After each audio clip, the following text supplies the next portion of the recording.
మనస్సు నిర్భయము, ఎక్కడ శిరసు సమున్నతము, ఎక్కడ జ్ఞానం స్వతంత్రము, ఎక్కడ విశ్వం ఎల్లలు లేక విశాలము,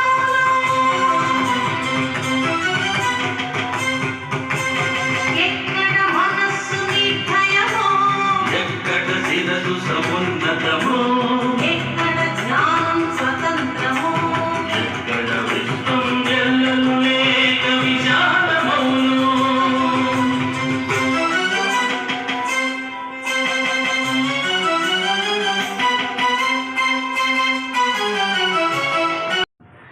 మరొకరు వారి స్థానంలో ఆచార్య వాణి గారు కొద్దిసేపట్లో ఇక్కడికి వచ్చేస్తారు. వారికి స్వాగతం.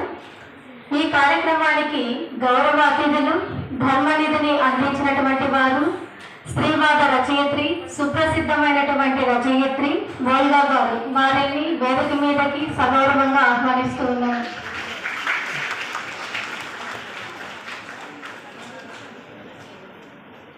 ఈ కార్యక్రమానికి వక్త, అభ్యుదయ రచయిత, నిరంతర సాహిత్యాభిలాషి, సహృదయులు, కాకతీయ విశ్వవిద్యాలయం విశ్రాంత ఆచార్యులు ఆచార్య కాత్యాయని విద్మహే గారు. వారిని వేదిక మీదకు సవినయంగా ఆహ్వానిస్తూ ఉన్నారు.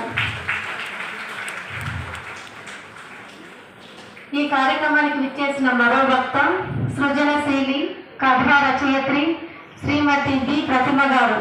వారిని వేదిక మీదకి ఆత్మీయంగా ఆహ్వానిస్తూ ఉన్నాను.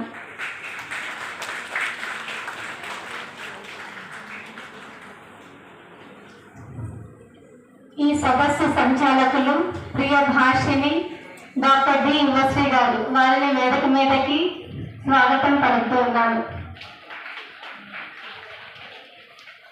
మా శాఖలోని అధ్యాపకులకి, విశ్వవిద్యాలయం నుంచి వచ్చినటువంటి వివిధ శాఖల అధ్యాపకులకి, మా పూర్వ గురువర్యులకు, విద్యార్థులకి, పుర ప్రముఖులకు అందరికీ స్వాగతం. కార్యక్రమాన్ని ప్రారంభించవలసిందిగా అధ్యక్షుల వారిని కోరుకుంటూ సెలవు. వెంకట సుబ్బారావు గారి స్మారక ధర్మనిధి సదస్సులో కోసం ఏర్పాటు చేసినటువంటి ఈ సదస్సుకు ఇచ్చేసినటువంటి ప్రతి ఒక్కరికి కూడాను పేరు పేరున నా హృదయపూర్వక నమస్కారాలు తెలియజేస్తున్నాను. అదేవిధంగా ఈ సమాజంలో స్త్రీకి సామాజిక భద్రత ఎలా ఇవ్వచ్చు అనేటువంటి అంశాన్ని ప్రామాణికంగా తీసుకొని దాని నేపథ్యంలో కథలు రాయాలనేటువంటి ఒక ఆలోచన తీసుకురావడం, దానికి సంబంధించి ఓల్గా మేడం గారికి ప్రత్యేకమైన నమస్కారాలు తెలియజేస్తున్నాను. అదేవిధంగా నేను రాసినటువంటి ఈ కథ పేరు పెళ్ళిళ్ళు పోవడం వల్ల చాలా సమస్యల్ని ఎదుర్కొంటున్నారు. స్త్రీకి సమానత్వం